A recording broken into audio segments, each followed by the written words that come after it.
Good morning, everybody. So today I want to show you how to make the hat for your La Catrina. So there's all kinds of different hats that you can choose to do. So like on this one here, I have a little ruffle like I showed in one of the previous videos. I had a little extra of my cane, so I used that on the bottom, and then I added a little flower ruffle, which is made the same way as these ruffles, just kind of in a circle. And I added some little decorative loops and whatnot. So there's that style of hat. Or, you know, depending on how fancy and how difficult you want to go, I also made this hat where I was using more of the cane to kind of, you know, make it a little extra fancy. It's up to you what kind of hat that you choose. Both can get the same amount of credit, so you don't have to worry about making something super fancy if you don't want to. Okay, so when I started the black hat from the first one, I conditioned my clay and I rolled it out. And then I just took something that I found around the house that was round, which happened to be this jar, and I just pushed down on it so I could get the basic shape. And I trimmed off the basic shape. La, la, la, la, la. So I just trimmed out my little circle. And then you got to kind of decide like what style of hat you want to do. Now I'm going to go ahead and kind of pinch the edges a little bit because I like a thinner edge on my hat. And if I pinch the edges a little bit, it makes them look a little thinner without them having to be super thin. Now I tend to bake my La Catrina once I have the skull on, so everything's kind of set, and then that way I can push harder on the head when I'm shaping the hat.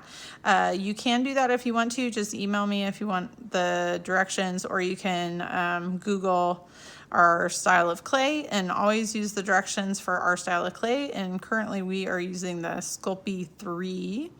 So you can if you want to, but you don't have to bake it first. This one I have not baked, so I gotta be a little more careful. I'm just borrowing this one for a minute so I can show you this. Now, if this was fully baked, I could set this on here and just kind of push down around to kind of start to make that little cup shape where the head's gonna fit, but since this is still soft, I can't do that. So I have two options. I can either start pushing with my thumb on the inside to kind of start making the little, you know, area where it's pushed out.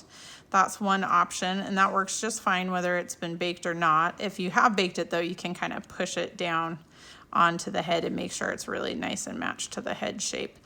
But as long as you do it a little bit at a time, you can get a nice shape doing it this way as well. I kind of like to have it most of the time a little bit more defined than this. But like I said, it just depends on the style. So this is one way to do it. Now, once you have this basic shape and you check it and you fit it on the head, you can decide, you know, do you want it to be like this? Do you want it to be swoopy? Do you want to have like, you know, part of it come back up and touch?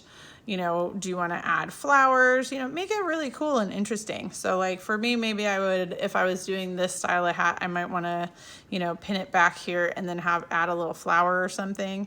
Or, you know, I could do it this way. That's a little piratey. Although I haven't seen a pink pirate recently. So it's kind of up to you. So that's one way to do it. Or if you prefer, you can actually make the little skull cap by rolling a little extra clay into a ball and then basically doing a little pinch pot. So making it kind of stick out a little bit more dome-like with the pinch pot shape. So if you do this, you know, kind of check and make sure that it fits onto your skeleton, and then that would just get added. So if this was, I'm just gonna make it flat. So if this is my little slab and I wanted to add this on here, I could trace around this one and then trim a little bit from the inside so I have somewhere to stick it.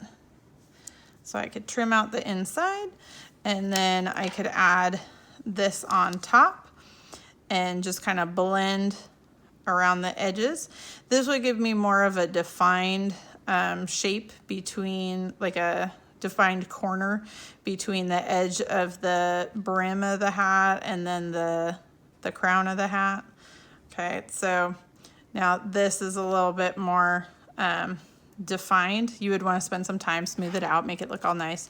But then it's kind of the same choices. Like once you get it on the head, you know, how do you want to have a swoop? Do you want to bend it? Like, do you want flowers on it? So maybe like this style, I might want to have more of a down area like that, something like that.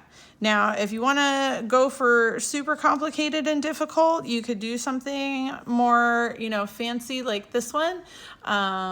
So for this one, it's very similar, but to figure out how to do a fancy hat, I tend to use a lot more extra clay and I try it out first. So like this one here, I just started the same way that I originally showed you just now, but you can see I just trimmed the brim and I wrapped this around. And that looks okay when I put it on, but it wasn't really the look that I was looking for. So I was like, man, I'm gonna try it again. So this one was a little bit more like the second hat style that I just showed you, where I had this separate little skull cap. And my daughter, this beautiful gray is actually the scrap clay that my daughter loves mixing up for me. Once I've gathered all these scraps, she's like, oh, can I mix it for you, Mama? And she makes these like, you know, beautiful colors, grays and browns out of all the mixed clay. But it's just extra for right now. So this one, I have my little skull cap, and then you can see like I trimmed it a little bit farther this way. And then I added on around like that and had it have a little bit more tilt to it. You can see how I wrapped it around. And I tried this on my skeleton and I decided this was the style that I really liked.